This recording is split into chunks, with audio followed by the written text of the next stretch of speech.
שלום, ברוכים השבים לפרשת השבוע. השבוע אנחנו עם פרשת לך לך, שבה אברהם אבינו ושרה אמנו יורדים לארץ מצרים בשל הרעב הגדול בארץ. אז אברהם הוא מודאג שמא ירצחו אותו ויאנסו את אשתו, ולכן הוא מציג את שרה בתור אחותו. מכיוון שאם כבר הולכים לחגוג על העניינים הפרטיים של אשתך, למה לא לעשות מזה כמה לירות?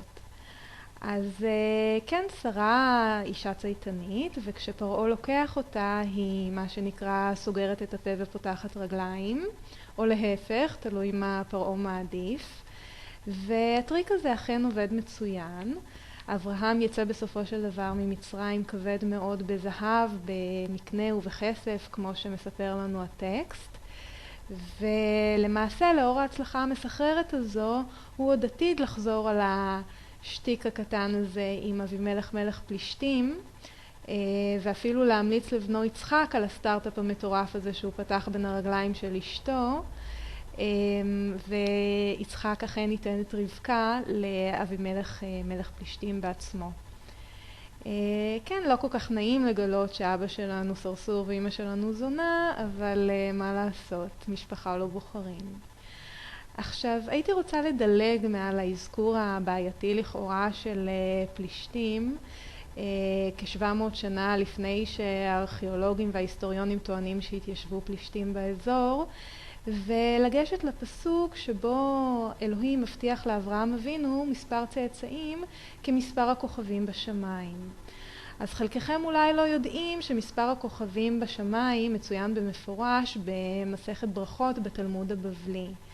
ואותי זה משמח מאוד מכיוון שהייתי קצת מודאגת. האמנם הייתה שרשרת מסירה ממשה רבנו ועד ימינו אנו מבלי שהשתנתה ולו אות אחת בתורה שבעל פה.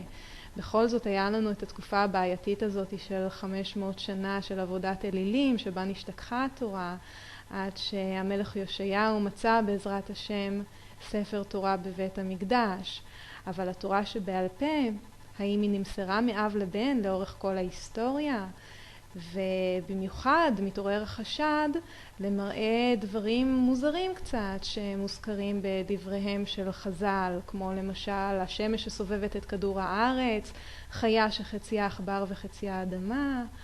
אז חשוב לי באופן אישי לגלות האומנם מספר הכוכבים בשמיים הוא כזה שנמנה בתלמוד. בואו נראה מה כתוב.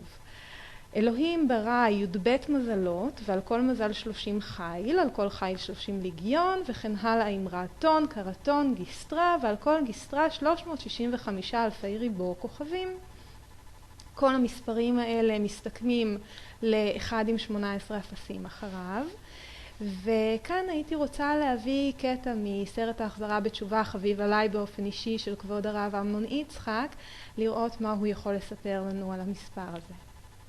מספר הכוכבים המדויק בעולם, כמו שניתן לעם היהודי לפני 3,300 שנה, זה מספר הכוכבים המדויק בעולם. והיום, אם תראו מה אומרים אנשי המדע, למי שיש אינטרנט, ייכנס לבריטניקה, בריטניקה אונליין, במילה stars, כוכבים, ושם כתוב, the number of the stars in the universe today is approximately 1 and 18 zeros. דוגמה א', קרא לי באופן אישי. למדתי מסכת ברכות. לפני כשנתיים ישבתי עם בחור פה מאסטרופיזיקה, דוקטור לאסטרופיזיקה, והוא התקרב אז ליהדות, אז למדתי איתו קצת רמח"ל. ואז פתאום שאלתי, תגיד לי, בחור מאנגליה, ג'וליאן, כמה כוכבים יש לפי המדע הכי מתקדם? זה תחום העיסוק שלו. אז הוא זרק לי מספר, הוא אמר 10 בחזקת 18. שלפתי, ישבנו בבית כנסת כאן, שלפתי את מסכת ברכות, עשינו חשבון ביחד, הוא לא רצה להאמין. שאז טענו חכמי ישראל לפני כמעט 2000 שנה שיש 10 בחזקת 18 כוכבים. זאת אומרת, 10 בחזקת 18 זה מיליון כפול מיליון כפול מיליון. וזה מה שאומר המדע היום. מדהים, זה אכן ידע שיכול לבוא אך ורק ממקור שמימי. הרי אין שום תצפית או חישוב פרימיטיבי שיכול היה לתת תוצאה כזו לפני 3,000 שנה. אז נכון שאם אתם נכנסים לאתר בריטניקה אונליין, אתם תמצאו שם מספר אחר, הערכות שבין 1 ל-7 עם 22 אפסים אחריו, שזה בערך פי 50,000 ממה שכתוב במסכת ברכות. כלומר, חסרים לנו כאן עוד איזה קרטון, גיסטרה, אולי איזו גזוזטרה ושני גזונטהייט ככה, כדי להגיע למספר שמקובל על הקהילה המדעית.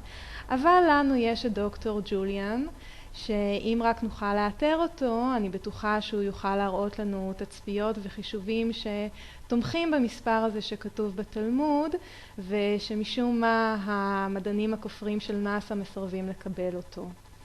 אז כן, לאחר שביססנו גם את המקור השמימי של התורה שבעל פה, לא נותר לי אלא לחזק את ידיו של שר המשפטים יעקב נאמן, שהיה רוצה להכיל את ההלכה כמערכת המשפט של מדינת ישראל. מי ייתן ובמהרה בימינו נוכל לסקול למוות מחללי שבת, נשים נואפות, ולהרוג כל גוי שחי בארץ ולא מקיים את 7 מצוות בני נוח. אמן כן יהי רצון. זהו, אנא הצטרפו אליי בשבוע הבא לדיון בפרשת וירא, שבה נדבר על כל מה שרציתם לדעת על משכב זכר ולא העזתם לשאול.